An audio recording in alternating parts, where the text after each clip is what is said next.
शुरू होती है विक नाम के एक आदमी को दिखाते हुए, जो कि साइकिलिंग करते हुए अपने घर आता है और वहां वो देखता है कि उसकी खूबसूरत वाइफ मेलिंडा सीढ़ी पर बैठकर बस उसे ही निहार रही है। दोस्तों, तो कहानी में आगे हम देखते हैं कि विक और मेलिंडा अपनी बेटी ट्रिक्सी को बेबीसिटर के पास छोड़कर एक पार्टी में जाने की तैयारी कर रहे हैं और जब मेलिंडा पार्टी जाने के लिए रेडी हो रही होती है तब ये सीन देखकर हमें ऐसा लगता है कि विक और मेलिंडा के बीच बहुत ही गहरा वाला प्यार है, मगर रियलिटी में ऐसा कुछ नहीं है, क्योंकि जब मेलिंडा पार्टी में जाती है तब वो पार्टी में विक को छोड़कर जोएल नाम की एक नौजवान लड़के के साथ रंगरलियां मनाने लगती है। विक अपनी वाइफ मेलिंडा जोएल को किस करते हुए भी खुद अपने आंखों से देखता है, मगर ये देखने के बाद भी विक दोनों से कुछ नहीं कहता और वहां से साइड में हट जाता है। हालांकि उसे अपनी वाइफ की अफेयर्स के बारे में अच्छी तरह से मालूम है और वो अंदर से जेलस भी है, मगर वो अपने परिवार को तोड़ना नहीं चाहता है और वो सोचता है कि वो मेलिंडा को इतना प्यार करेगा कि मेलिंडा खुद उसके पास वापस आ जाएगा। विक और मेलिंडा के इस टॉक्सिक रिलेशनशिप के बारे में विक के सारे दोस्तों को मालूम है और जब इस एक्स्ट्रा मैरिटल अफेयर वाले टॉपिक के ऊपर विक की दोस्त मेरी उसे बात करती है तो विक उसे साफ कह देता है कि मेलिंडा अपनी लाइफ में क्या क्या करती है उसे कोई एतराज नहीं है। अब इस बातचीत के बाद विक एक ड्रिंक लेने के लिए बारटेंडर के पास जाता है और यहाँ बेहद बेशर्मी के साथ जोएल उसके पास आता है और उसे कहता है कि मैं तुम्हें और हमारी वाइफ को दिल से शुक्रिया कहना चाहता हूँ क्योंकि तुम्हारी मेहमान नवाजी मुझे बहुत अच्छी लगी। अक्सर मैंने देखा है कि अपनी वाइफ को किसी और लड़के के साथ देखकर हस्बैंड्स बहुत जेलस फील करते हैं, मगर तुम उनमें से नहीं हो। अब इस बात पर विक जोएल से कहता है कि तुम तो यहाँ काफी दिनों से हो तो तुम मार्टिन के बारे में तो जानते ही होगे। मैं तुम्हारी जानकारी के लिए तुम्हें बताना चाहता हूँ कि मार्टिन भी मेलिंडा का बहुत अच्छा दोस्त था और अक्सर उसके आगे पीछे लगा रहता था, मगर एक दिन गुस्से में आकर मैंने उसका मर्डर कर दिया और आज तक उसकी लाश तक भी किसी को नहीं मिली है। ये सुनते ही जोएल के होश उड़ जाते हैं, मगर हिम्मत जुटाकर वो कहता है कि तुम मजाक कर रहे हो। तो विक एकदम रिलैक्स होकर कहता है ये तो तुम्हारे ऊपर है कि तुम इस इंफॉर्मेशन को कैसे हैंडल करते हो। अब यहाँ सीन कट होता है और हम देखते हैं कि जोएल बहुत तेजी में पार्टी से बाहर निकल रहा है और मेलिंडा उसे रोकने की बहुत कोशिश करती है, मगर वो नहीं रुकता। ये सब देखकर मेलिंडा समझ जाती है कि जरूर विक ने जोएल से कुछ कहा है। फिर जब वो विक से इस बारे में पूछताछ करती है तो विक झूठ कह देता है कि उसने जोएल से कुछ ऐसा वैसा नहीं कहा जिससे उसका मूड खराब हो। फिलहाल ये मर्डर वाली बात इतनी संगीन है कि ये छुपाए नहीं छुपती, क्योंकि जोएल इस बारे में सबको बता देता है और अगले दिन विक के सारे दोस्त इस बारे में उसे बारी बारी पूछने लगते हैं। मगर दोस्तों, यहाँ एक ट्विस्ट वाली बात यह है कि विक हर किसी से कहता है कि उसने जोएल से बात बस मजाक में कहा था और सारे लोग विक का आसानी से विश्वास भी कर लेते हैं, क्योंकि हर कोई जानता है कि मेलिंडा ने एक्स्ट्रा मैरिटल अफेयर रखा हुआ है और विक ने जोएल से जो भी कहा वो बस जेलसी में कहा होगा। फिर हम देखते हैं कि जब मेलिंडा को इस बारे में पता चलता है कि विक ने मार्टिन का नाम इस्तेमाल करते हुए जोएल को डराने की कोशिश करी है,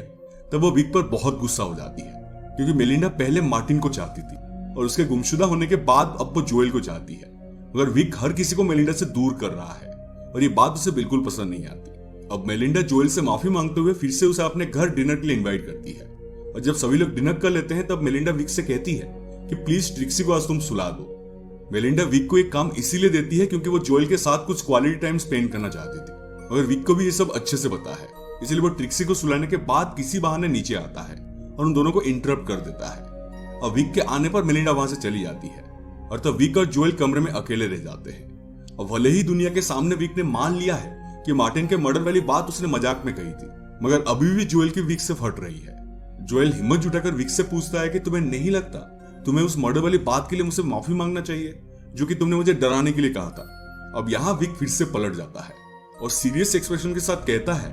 कि एक्चुअली वो मर्डर वाली बात मजाक नहीं है, उसने सच में मार्टिन के सर पर हथौड़ा मार मार कर उसकी हत्या करी है। विक ये बात इतने कॉन्फिडेंस से कहता है कि जोएल की फिर से फटने लगती है और वो विक से मार्टिन वाले टॉपिक पर और कोई बात नहीं करता और वहां से भाग जाता है। दोस्तों, स्टोरी के इस एंड में हमें खुद भी नहीं पता चल पा रहा है कि विक ने रियल में मर्डर किया है या नहीं, क्योंकि अपने दोस्तों से वो कहता है कि उसने जोएल से मजाक में ये बात कही थी और दूसरी तरफ वो जोएल को डराने के लिए बहुत कॉन्फिडेंस से ये बात एडमिट करता है कि उसी ने ही मार्टिन की हत्या करी है। अब आगे हम देखते हैं कि विक अपनी बेटी और मेलिंडा के साथ एक पार्टी में आया हुआ है जहां उसके दोस्त और उसके दोस्तों के दोस्त पार्टी में शामिल हुए हैं। यहाँ विक की मुलाकात डॉन नाम की एक राइटर से होती है। फिर वो दोनों आपस में काफी बातचीत करते हुए पर्सनल टॉपिक पर बात करने लगते हैं। डॉन विक से पूछता है कि तुम काम क्या करते हो। विक बताता है कि वो रिटायर हो चुका है और ज्यादातर टाइम वो अपनी साइकिल चलाते हुए स्पेंड करता है। अब इस रिटायरमेंट वाली बात को मेलिंडा ब्रीफ करते हुए डॉन को बताती है कि असल में विक ने एक माइक्रोचिप डेवलप किया था जिसे मिलिट्री वाले ड्रोन सिस्टम में यूज करते हैं और उस चिप की मदद से वो टारगेट को और भी अच्छी तरह से हिट करते हैं। अब इस ब्रीफ एक्सप्लेनेशन से वहां मौजूद काफी सारे लोगों को पहली बार पता चलता है कि विक असल में एक जीनियस इंजीनियर होने के साथ साथ एक बहुत ही रिच आदमी है। मगर दोस्तों दुख की बात तो यह है कि सब कुछ होने के बावजूद भी विक की लाइफ में सुकून नहीं है, क्योंकि इतना प्यार करने के बावजूद भी उसकी वाइफ बाहर मुंह मारती है। अब यहाँ से स्टोरी कुछ दिन आगे जाती है और हम देखते हैं कि एक दिन विक को बैंक से एक कॉल आता है और उस कॉल से उसे पता चलता है कि मेलिंडा ने हाल ही में ही $3000 का एक अमाउंट एक दूसरे अकाउंट में ट्रांसफर किया है। विक बैंक से इस ट्रांजैक्शन का पर्पस पूछता है तो पता चलता है कि मेलिंडा ने यह अकाउंट किसी पियानो क्लास के लिए पे किया है। अब इस बात से विक को क्लियरली आइडिया लग जाता है कि मेलिंडा ने एक नया लड़का पटा लिया है, क्योंकि जोएल उसे छोड़कर जा चुका है। अब ये जानकारी मिलते ही विक उस पियानो टीचर का पता लगाने में जुट जाता है और कुछ दिनों की छानबीन के बाद उसे पता चलता है कि मेलिंडा के नए आशिक का नाम चार्ली है और वो गुजारा करने के लिए एक रेस्टोरेंट में लाइव पियानो बजाने का काम करता है। मेलिंडा के इस नई सेटिंग के बाद से ही वो अक्सर घर पे रात को देर से आया करती है, जिसे पता चलता है कि अब वो चार्ली के साथ फिजिकल रिलेशन में आ चुकी है। विक को इस बात से बहुत जलन होने लगती है और एक दिन जब मेलिंडा रात में घर नहीं आती है तो अगले दिन विक उस पर बहुत गुस्सा करता है। मेलिंडा विक की जेलसी को अच्छे से समझती है और उसे ये बात भी पता है कि विक उसका कुछ उखाड़ नहीं सकता, क्योंकि विक खुद ही वही शख्स है जो मेलिंडा को खुद से दूर जाने नहीं देना चाहता और इस बात का वो हमेशा फायदा उठाती है। अब इस भसड़ के बीच एक दिन हम देखते हैं कि विक के एक दोस्त जोनास के घर पूल पार्टी है। यहाँ मेलिंडा चार्ली को भी इन्वाइट करती है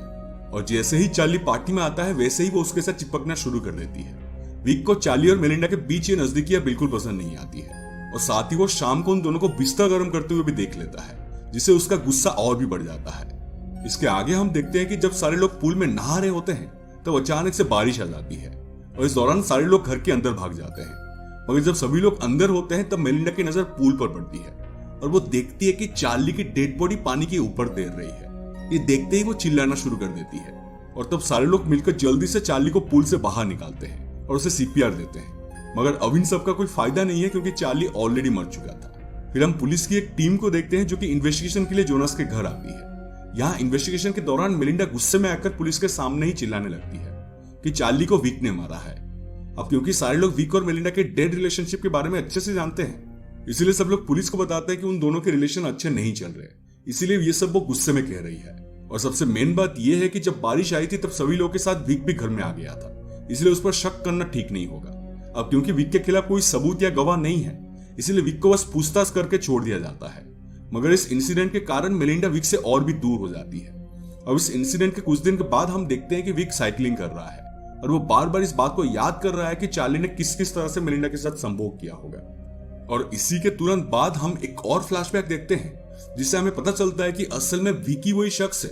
जिसने चार्ली को पूल में डुबाकर जान से मार दिया था। खैर अब चीजें क्लियर हो रही है कि असल में विक कोई इनोसेंट आदमी नहीं है, वो एक ऐसा शातिर मर्डरर है जो कि अपनी वाइफ के आशिकों को बहुत बुरी तरह से मार रहा है और शायद मेलिंडा के पहले बॉयफ्रेंड मार्टिन का भी हत्या उसी ने की है। खैर अब इस बात का अंदाजा मेलिंडा को भी लग चुकी है, इसीलिए वो डॉन की मदद से एक पर्सनल डिटेक्टिव को हायर करती है और उसे विक के पीछे लगा देती है। मगर विक को बेहद आसानी से बात पता चल जाता है, क्योंकि कहीं ना कहीं उसका शार्प माइंड बाकी सब लोगों से आगे चल रहा है। फिर आगे हम देखते हैं कि इस डिटेक्टिव वाले केस के लिए पहले तो विक डॉन को जाकर धमकाता है ताकि वो ऐसी हरकतें दोबारा ना करे, मगर डॉन विक को आसानी से छोड़ने वाला नहीं है। जैसा कि दोस्तों मैंने आपको बताया था कि डॉन एक राइटर है और मैं आपको बता दूं कि वो विक के केस को पर्सनली इसीलिए हैंडल कर रहा है क्योंकि वो एक ऐसी धमाकेदार क्राइम स्टोरी लिखना चाहता है जो कि उसे नाम शोहरत दिला सके। मगर उसका जुनून उसे कहां ले जाता है ये तो हम आगे ही जानेंगे। अब स्टोरी थोड़ी और आगे शिफ्ट होती है और हमें पता चलता है कि मेलिंडा ने फिर से अपना एक नया बॉयफ्रेंड बना लिया है जो कि उसका कॉलेज का एक फ्रेंड है। मेलिंडा के इस नए बॉयफ्रेंड का नाम टोनी है और वो एक दिन मेलिंडा से मिलने उसके घर आता है और सब नजारा चुपके से देख लेता है और इस बार मेलिंडा भी उसे देख लेती है, जिससे वो दोनों एक ऑकवर्ड सिचुएशन में आ जाते हैं। और विक सोचता है कि ये साला टोनी तो बाकी सबसे एडवांस चल रहा है और वो उसे मारने के लिए एक प्लान एग्जीक्यूट करता है। अगले दिन विक एक कार से टोनी का पीछा करता है और मौका पाकर वो उसके सामने ही अपना गाड़ी लगा देता है और एक फ्रेंडली बिहेवियर के साथ वो उसे कहता है कि अरे यार तुम तो यहाँ हो, मेलिंडा कितनी देर से तुम्हें कांटेक्ट करने की कोशिश कर रही है क्योंकि उसे तुमसे कुछ काम है। अब क्योंकि बात खूबसूरत मेलिंडा की है इसीलिए टोनी विक के झांसे में आ जाता है और वो विक की गाड़ी में बैठकर निकल पड़ता है मेलिंडा से मिलने के लिए। अब विक कार ड्राइव करते हुए टोनी को जंगल के बीचों बीच ले जाता है जहां कोई नहीं है। गाड़ी से उतरने पर टोनी विक से पूछता है कि यहाँ हम क्या करने आए हैं और इस सवाल के जवाब में विक एक पत्थर उठाता है और टोनी के सर पे मार देता है। फिर विक टोनी की डेड बॉडी को चेक करने नीचे जाता है और जब वो कंफर्म हो जाता है कि वो मर चुका है तब वो उसे नदी में एक पत्थर से बांधकर डुबा देता है ताकि उसकी बॉडी किसी को ना मिले। अब दोस्तों अगले दिन हम देखते हैं कि मेलिंडा और ट्रिक्सी एक पिकनिक पर जाने के लिए रेडी हो रहे हैं और तभी विक घर पे आता है अब जाते आते मेलिंडा विक से पूछती है कि क्या तुम भी हमारे साथ चलना चाहोगे। विक तुरंत उनके साथ चलने के लिए तैयार हो जाता है और साथ ही वो पूछता है कि हम पिकनिक के लिए कहाँ जा रहे हैं। तब ट्रिक्सी कहती है कि हम जॉर्ज जा रहे हैं। दोस्तों अब यहाँ पंगा ये फंस जाता है कि असल में जॉर्ज वही जगह है जहाँ विक ने टोनी को जान से मारकर उसे नदी में दफन किया है और अब उसे इस बात का ज्यादा डर है कि कहीं मेलिंडा घूमते हुए उस लोकेशन तक पहुंच ना जाए। अब सीन कट होता है और हम तीनों को जंगल में देखते हैं। ट्रिक्सी जंगल को एक्सप्लोर करने के लिए अपने डॉग के साथ विक और मेलिंडा से आगे चली जाती है। फिर यहाँ शांति में मेलिंडा विक से पूछती है कि तुम अभी भी मेरे साथ क्यों रहना चाहते हो, क्योंकि बाकी सब तो मुझे छोड़कर चले जा रहे हैं। इस बात पर विक बड़े ही रोमांटिक अंदाज में कहता है, मुझे नहीं पता, बस मैं तुम्हारे साथ ही रहना चाहता हूँ। अब इस बात से मेलिंडा इंप्रेस हो जाती है और उसके मन में विक के लिए फीलिंग्स फिर से जग जाती है और वो दोनों करीब आ जाते हैं। अब मेलिंडा और विक का रोमांस चल ही रहा होता है कि तभी ट्रिक्सी के चिल्लाने की आवाज आती है और विक उसे देखने चला जाता है। ट्रिक्सी कहती है कि उसका डक नदी के किनारे खड़ा होकर भूख रहा है और वापस ही नहीं आ रहा। अब विक नदी की ओर देखता है तो उसे पता चलता है कि टोनी की लाश पानी के ऊपर आ गई है और अब उसे कोई भी देख सकता है। विक जल्दी से किसी बहाने से अपने फैमिली को लेकर वहां से निकलता है और इस जल्दबाजी में मेलिंडा अपने स्कार्फ वहीं भूल जाती है। मेलिंडा विक को वापस चलने के लिए कहती है, मगर विक कहता है कि चिंता मत करो, मैं कल वापस आकर तुम्हारा स्कार्फ ढूंढ लूंगा। असल में विक को वापस आना ही है क्योंकि उसे टोनी की बॉडी को फिर से ठिकाने लगाना होगा। अब अगले दिन हम देखते हैं कि विक अपनी साइकिल से फिर से क्राइम लोकेशन पर आता है और वो टोनी की बॉडी को फिर से पानी में डुबाने की कोशिश करता है, मगर इसी दौरान इन्वेस्टिगेट करते हुए डॉन भी वहां पहुंच जाता है और वो विक को रंगे हाथों पकड़ लेता है। दूसरी तरफ मेलिंडा भी विक को ढूंढते हुए स्टोर रूम में आती है जहां उससे विक तो नहीं मिलता मगर उसे टोनी का वॉलेट मिल जाता है जिसे विक ने छुपा कर रखा था। अब टोनी का वॉलेट देखने के बाद मेलिंडा समझ जाती है कि असल में टोनी उसे छोड़कर नहीं गया है बल्कि विक ने ही उसे कहीं ठिकाने लगा दिया है। इधर जंगल में हम देखते हैं कि डॉन को मारने के लिए अब विक उसके पीछे पड़ गया है और डॉन बहुत तेजी में कार ड्राइव करते हुए वहां से भागने की कोशिश कर रहा है, मगर यहाँ डॉन ड्राइव करते हुए कार पर से अपना कंट्रोल खो देता है और उसकी कार बहुत ऊपर से खाई में गिर जाती है जिससे उसकी भी मौत हो जाती है। दूसरी तरफ मेलिंडा घर से भागने के लिए अपनी और अपनी बेटी का सामान पैक करके निकलने के लिए रेडी हो रही होती है, मगर ट्रिक्सी सारा पैक सामान पूल में ही फेंक देती है क्योंकि वो अपने डैड को छोड़कर कहीं और जाना नहीं चाहती है। ट्रिक्सी का अपने डैड के लिए प्यार इतना ज्यादा है कि मेलिंडा उसे फुलफिल नहीं कर सकती, इसलिए वो भी मन बना लेती है कि अब वो कॉम्प्रोमाइज करते हुए विक के साथ ही रहेगी। और मेलिंडा टोनी के उस वॉलेट को जलाकर खत्म कर देती है जो कि एक एविडेंस का काम कर सकता है। इसके बाद हम मूवी के स्टार्ट जैसा सेम सीन अगेन मूवी के एंड में देखते हैं जहां विक साइकिल चलाते हुए अपने घर पर आता है और मेलिंडा स्टेयर्स पर बैठकर बस उसे ही निहार रही है। विक उसे पूछता है कि क्या हुआ, तब मेलिंडा कहती है कि कुछ नहीं। और दोस्तों इसी के साथ ये मूवी यहीं पर खत्म हो जाती है।